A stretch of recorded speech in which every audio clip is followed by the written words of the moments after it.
કૃષ્ણ મિત્રો, આપણે કીધું એમ અધિક માસ હોય ત્યારે ગોપીઓ ભગવાન દામોદર, ભગવાન શ્યામ કૃષ્ણને જ્યારે એમની પૂજા થતી હોય એમાં રૂક્ષ્મણી વિવાહ હોય અને ભગવાન દામોદરને આપણે માગા આવતા હોય એમ ત્યાં માગા પણ આવે.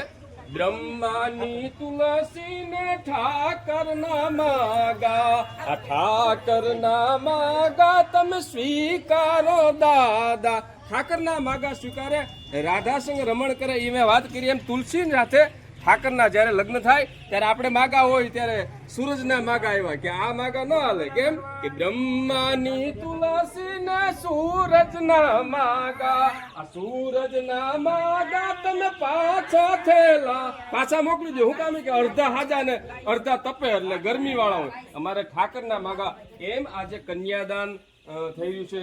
અમારે સમીરભાઈ, અમારા પ્રેમજીભાઈના સુપુત્ર એમના દ્વારા કન્યાદાન થઈ રહ્યું છે. આપણી જે પરંપરા જે જૂની છે એ ગાડા જોડીને જાન જતા, એમ અત્યારે હાલીને આપણે જતા એમ હાલીને દામોદર કૃષ્ણને એને ગોપાલ કહો તોય ભલે, કૃષ્ણ કહો તોય ભલે, લાલો કહો તોય ભલે, એ કૃષ્ણને વધામણા થઈ અને તોરણે આવ્યા છે. કન્યાદાન થઈ રહ્યું છે. ભૂદેવ એમના મંત્રોચ્ચારથી એમની વિધિ કરી રહ્યા છે અને આ જાનણીઓ આવ્યા છે સામે. એમને અહીંયા નાસ્તો પણ આપણે કરાવ્યો છે. નાસ્તો મળ્યો, જમણવાર પર રાખેલું છે. આ બાજુ માંડવિયા તરફથી છે અને માંડવા એ નહીં ફટાણા ગાય. આ જે માળીઓ બેઠા છે વૃદ્ધો, જે એમને ખબર હોય છે કે જૂની જે પરંપરા છે, જૂના જે ગીતો છે એ જૂના ગીતો આપણે એકાદું સંભળાવે. માજી સંભળાવશે એકાદું જૂનું ગીત સંભળાવો. એ પછી તમે એકાદું જૂનું ગીત સંભળાવો. હાલો એકાદ ઘડી સંભળાવો. તમને આવડતા હોય ગાવ.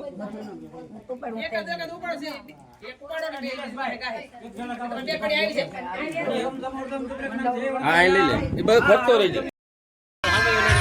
જય શ્રી કૃષ્ણ મિત્રો, આજ રોજ અધિક માસ ચાલી રહ્યો છે.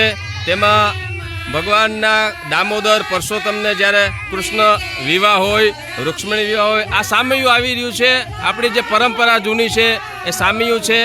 ત્યારે એના આ જૂના ગીતો પણ આપણે ગવાતા હોય છે અને એમાં જે ગીતો ગવાય છે આ બધા સામૈયું લઈને આવ્યા છે. ત્યારે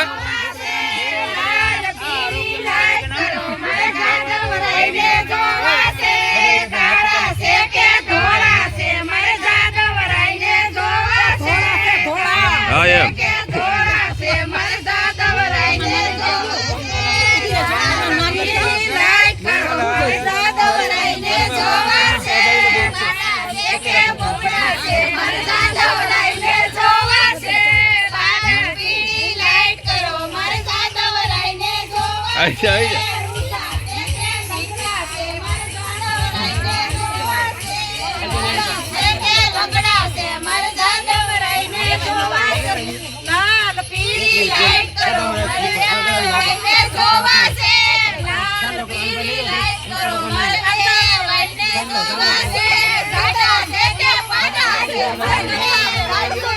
આ ફટાણા હવે જાનીયુનો વારો આવ્યો.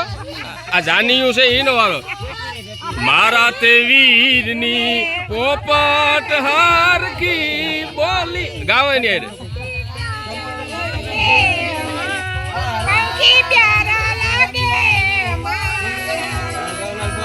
આ ઘનશ્યામ ભાઈ ને કિયા મામાએ પૂછું, ભાણેજ કેમ મોડા માણા રાજ. હા, ચારણિયા ગામે અમારે કૃષ્ણપરામાં જ્યારે ગોપી મંડળ હોય, અધિક માસ ચાલી રહ્યો છે, એમાં ભગવાન દામોદરને ભગવાન પરસોત્તમને રાધા સંગ રમણ કરે, ગાય રૂડા ગીત, ગીગો કહે ગોકુળમાં. આ બધી ગોપી બની ગુલતાણ એ ગોપી ભગવાન દામોદરને મનાવી રહી છે. ત્યારે એમના લગ્ન હોય અને એના સામૈયા હોય, ભૂદેવ છે સાથે. આ માતાઓ બહેનો જ્યારે સામૈયા લઈને ચાલી રહ્યા છે, આપ જોઈ રહ્યા છો. આ જે જૂની પરંપરા છે.